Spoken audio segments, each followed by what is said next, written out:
সামনের দিনগুলোতে কারো বাড়ি, কারো ঘর, কারো দোকানপাট, কোনো বহিরাগত কোনো ব্যক্তিও যদি হামলা করে, আপনারা নিজেরা সচেতন হয়ে সেগুলোর থেকে ফিরায় রাখবেন। ঠিক আছে ইনশাআল্লাহ?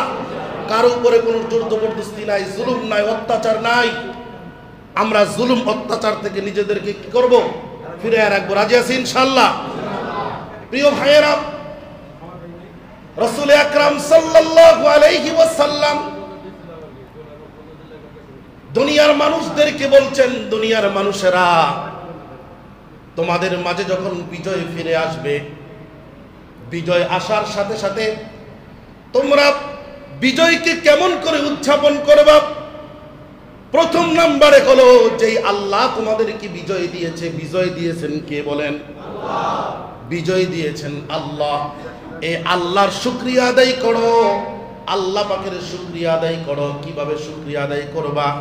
শুকরিয়ার নামাজ আদায় করো, সেজদায় পড়ে আমার মাওলাকে ডাকো, সেজদার মধ্যে গিয়ে আমার রবকে ডাকো, সেজদার মধ্যে গিয়ে আমার আল্লাহ তাআলাকে সেজদা দিয়ে আমার রবের প্রশংসা করো, আমার রবের কাছে বলো, নিজের জীবনের পাপের জন্য ক্ষমা চাও, নিজের জীবনের ভুলের জন্য ক্ষমা চাও, আর বলো আল্লাহ, যেই বিজয় তুমি আমাদেরকে দান করেছ, এই বিজয়টা যেন আল্লাহ পরিপূর্ণ হক আদায় করতে পারি। বলেন সুবহানাল্লাহ। সাহাবায়ে কেরাম রিদওয়ানুল্লাহি তাআলা আলাইহিম আজমাইন যখন মক্কা বিজয় হয়ে গেল, সাহাবায়ে কেরামের অবস্থা পরিবর্তন হয়েছে। তারা তো বিগত সময়গুলো বড় কষ্টে কাটাইছে। মক্কা নিজের মাতৃভূমি থাকতে পারে নাই, মক্কা থেকে চলে গেছে মদিনায়। মদিনায় গিয়েও সময় কাটাইতে পারে নাই, যুদ্ধ শুরু হয়ে গিয়েছে। রাসূলুল্লাহ সাল্লাল্লাহু আলাইহি সাল্লামের সাহাবীরা মক্কা বিজয়ের পর যখন একটু শান্তি ফিরে এলো, একটু সময় ভালো হয়েছে, মক্কা মদিনা বিজয় হয়ে গিয়েছে, পাশের রাষ্ট্রগুলো বিজয় হয়ে গিয়েছে, এখন শান্তির দিন এসেছে। আর সাহাবায়ে কেরামের চোখ দিয়ে পানি পড়তে লাগলো। সাহাবায়ে কেরামের চোখ দিয়ে পানি পড়ে। এক সাহাবী আরেক সাহাবীকে জিজ্ঞাসা করে, চোখের পানি কেন? এবার সাহাবীরা জবাব দেয়, চোখের পানি এই জন্যে, কারণ আল্লাহ রাসূল সাল্লাল্লাহু আলাইহি সাল্লাম যে বলেছে, আল্লাহ তাআলা মানুষকে বিপদের পরে, মুসিবতের পরে যেই সফলতাটা দান করে, এটা চূড়ান্ত পর্যায়ের সফলতা। আল্লাহ তাআলা জান্নাতের মধ্যে তাদেরকে দান করবেন। জান্নাতের সফলতা হলো চূড়ান্ত সফলতা। কিন্তু আমরা যে বিজয়ের পরে এখন ভালো কাপড় পরতে পাই, আগের তুলনায় কাপড় ভালো পরতে পাই, খাবার আগের চাইতে উন্নত হয়েছে, এখন ভালো খাবার আমাদের হাতের নাগালে চলে আসে। আমার ভয় হয় না জানি আল্লাহ তাআলা আমাদের কষ্ট আর পরিশ্রমের ফলাফল দুনিয়াতেই না জানি আমাদেরকে দিয়ে দিতেছে, জান্নাতে না জানি আমরা না পাই।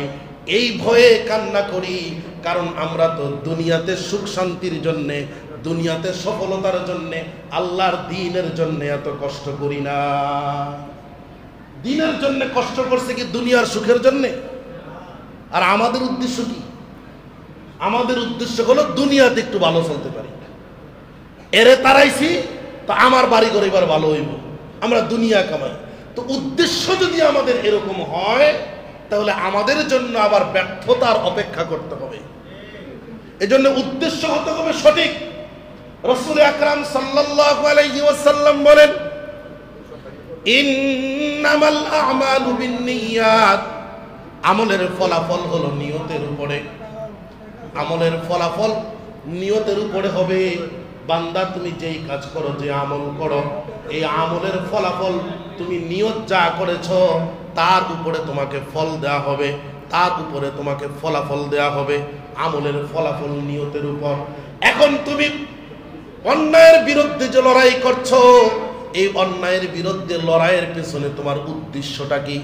আগামী দিন তুমি সফল হবে, আগামী দিন তুমি ক্ষমতায় আসবে, আগামী দিন তুমি পাওয়ারে আসবে, এটাই যদি তোমার নিয়ত হয়, তাহলে হয়তোবা তুমি পাওয়ারে আসতে পারবে।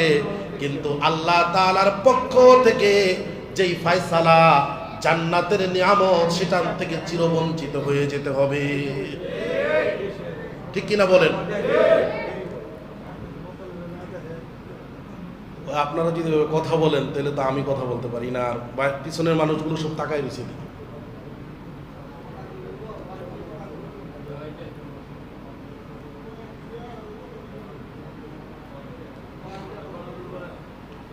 প্রিয় ভাইয়েরা আমার,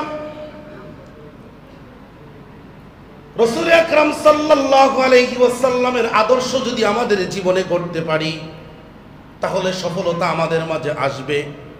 এই জন্য নিয়তটা বড় মূল বিষয়, নিয়তটা বড় জটিল বিষয়। নিয়ত যদি ঠিক হয়ে যায় তাহলে আমাদের জীবনটা আল্লাহ তাআলা সফলতা দান করবে।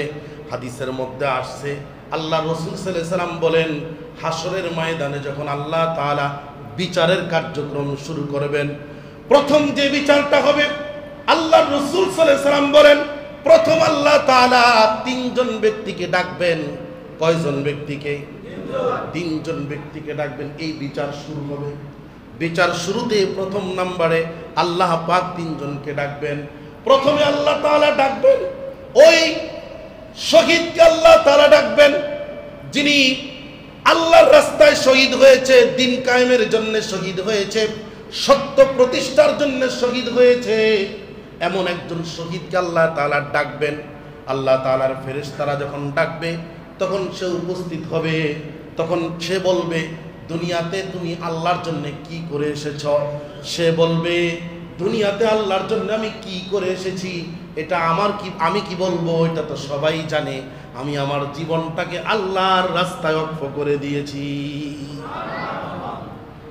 তখন ওই ফেরেশতা বলবে, তুমি মিথ্যা বলেছ। ফেরেশতা বলবে, তুমি মিথ্যে বলেছ, আল্লাহর দ্বীনের জন্য তুমি তোমার জীবনকে ওয়াকফ করে দাও নাই। মানুষ জানে তুমি আল্লাহর দ্বীনের জন্য ওয়াকফ করেছ, কিন্তু তোমার দিল কি বলে এটা তোমার দিল জানে আর আল্লাহ জানে। ঠিক কিনা বলেন? আমাদের মনের অবস্থাটা কে জানে? একমাত্র আল্লাহ পাক জানে। আমার মনের খবর এমনও কিছু বিষয় আছে যেটা আমিও জানি না। আল্লাহ রাব্বুল আলামিন বলবেন, বান্দারে তুই যে বাহাদুর হয়ে গেলি, শহীদ হয়ে গেলি, পালোয়ান হয়ে গেলি, আমার দ্বীনের রাস্তায় লড়াই করে তুই অনেক বড় বীর পালোয়ান হয়েছিস, আমার দ্বীনের জন্য তুই লড়েছিস, কিন্তু তোর অন্তরের মধ্যে ছিল কি? তোর অন্তরের মধ্যে ছিল লোকে আমাকে বাহাদুর বলবে, লোকে আমাকে পালোয়ান বলবে, লোকে আমাকে শহীদ বলবে, আমাকে বীর যোদ্ধা বলবে। এই জন্য তুই জিহাদের ময়দানে গিয়ে যুদ্ধ করেছিস। এই নিয়ত তোর ভিতরে ছিল।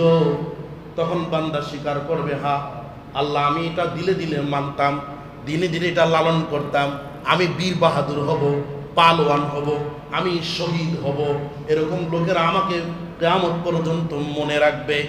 আল্লাহ পাক বলবেন, বান্দারে তোর দিলের মধ্যে যে কি তুই এই চাওয়া, লোকেরা তোকে বীর পালোয়ান বলবে, তোর বাহাদুরির পর পৃথিবীর মানুষেরা তোকে পালোয়ান বলেছে, বীর বলেছে, সৈনিক বলেছে। তোর যা চাওয়া ছিল তা তো তুই পেয়ে গেছিস। আমি আল্লাহর কাছে তোর কোনো পাওনা না, আমার কাছে আর কোনো পাওনা নেই। তুই যা চাইছস, তোর নিয়ত যেটা ছিল এটা তুই পেয়ে গেছিস। যা এবার অর্ধমুখী করে উল্টা করে তাকে জাহান্নামে নিক্ষেপ করা হবে। প্রিয় ভাইয়েরা, আরেক ব্যক্তিকে ডাকা হবে, বড় দানশীল, বড় দানশীল। ওই ব্যক্তিকে ডাকা হবে, তুমি দ্বীনের জন্য কি করেছো? তোমাকে তো দুনিয়াতে আল্লাহ পাক অনেক সম্পদ দিয়েছে। সে বলবে, আল্লাহ, এমন কোনো খাত নাই, এমন কোনো পথ নাই তোমার রাস্তায় আমি খরচ করি নাই। আল্লাহ বলবে, হ্যাঁ খরচ করেছ, কিন্তু তোমার উদ্দেশ্য কি ছিল? লোকেরা তোমাকে দানবীর বলবে, লোকেরা তোমাকে দানবীর বলবে, দাতা বলবে, এই জন্যে। তখন আল্লাহ পাক বলবে, দুনিয়ার মানুষ তোমাকে দাতা বলেছে, দানবীর বলেছে, বড় দানশীল মানুষ তোমাকে বলেছে, তোমার দিলের মধ্যে যা চাওয়া ছিল তা তো তুমি পেয়ে গেছো। অতএব আজকে আমার কাছে আর তোমার পাওনা কিছু নাই, যাও এবার তুমি জাহান্নামে চলে যাও। আল্লাহ পাক তৃতীয় নম্বরে যে ব্যক্তিকে ডাকবেন তিনি হবেন বড় আলেম। মাঝে মধ্যে হাদিসটা পড়লে চোখের পানি চলে আসে। আল্লাহ তাআলা ডাকবেন ওই আলেমকে, ডেকে বলবে, রে বান্দা, দুনিয়াতে আমি তোকে ইলম দিয়েছিলাম, তুমি কি করেছো? বান্দা বলবে, আল্লাহ তোমার ইলম শিখেছি, দিন রাত নামাজ পড়েছি, তাহাজ্জুদ করেছি, কোরআন তেলাওয়াত করেছি, তোমার কথাগুলি মানুষের কাছে উপস্থাপন করেছি, দেশে বিদেশে তোমার কথা বলেছি। আল্লাহ বলবে সব তো ঠিক আছে, উদ্দেশ্যটা কি ছিল? লোকে তোকে বক্তা বলবে, আলোচক বলবে, লোকের কাছে ফেমাস হয়ে যাবে, লোকের কাছে পরিচিত হবি, ভাইরাল বক্তা হবি, এটা তো তোর উদ্দেশ্য ছিল। আল্লাহ বলবে বান্দারে তোর দিলের মধ্যে যা ছিল তাই তো পাইয়াই গেছস। যারে বান্দা যা, আমার কাছে আর কিছু পাওনা নাই, এই জন্যে তোর কোনো পাওনা আমার কাছে নাই। আজকে আমি আল্লাহ তোকে উল্টা করে জাহান্নামের মধ্যে নিক্ষেপ করলাম। এজন্য প্রিয় ভাইয়েরা, তিনটা কথা বললাম, আরো লম্বা কথা সামনে আছে, বলবো না। তিনটা কথা বললাম। এক বললাম বীরের কথা যারা সত্যের পক্ষে লড়াই করে, আরেক বললাম দানবীরের কথা যারা আল্লাহর রাস্তায় দান করে, সমাজের কল্যাণে দান করে। 3 নম্বরে বললাম আলেমের কথা, যারা মানুষকে ওয়াজ নসিহত করে, কোরআন হাদিসের কথা বলে, সত্যের দিকে আহ্বান করে। এই 3 ব্যক্তিকে আল্লাহ তাআলা সর্বপ্রথম বিচারের কাঠগড়ায় দাঁড়া করাবেন, এবং তাদের সমস্ত কিছুই ঠিক ছিল। তারা ঠিকভাবে লড়াইও করেছে, সফলতা অর্জন করেছে, স্বাধীনও করেছে, মুক্ত হয়েছে, এবং দানও করেছে, সমাজের অনেক কাজ উন্নতি হয়েছে, আলেম দিন প্রচার করেছে, সবই ঠিক আছে।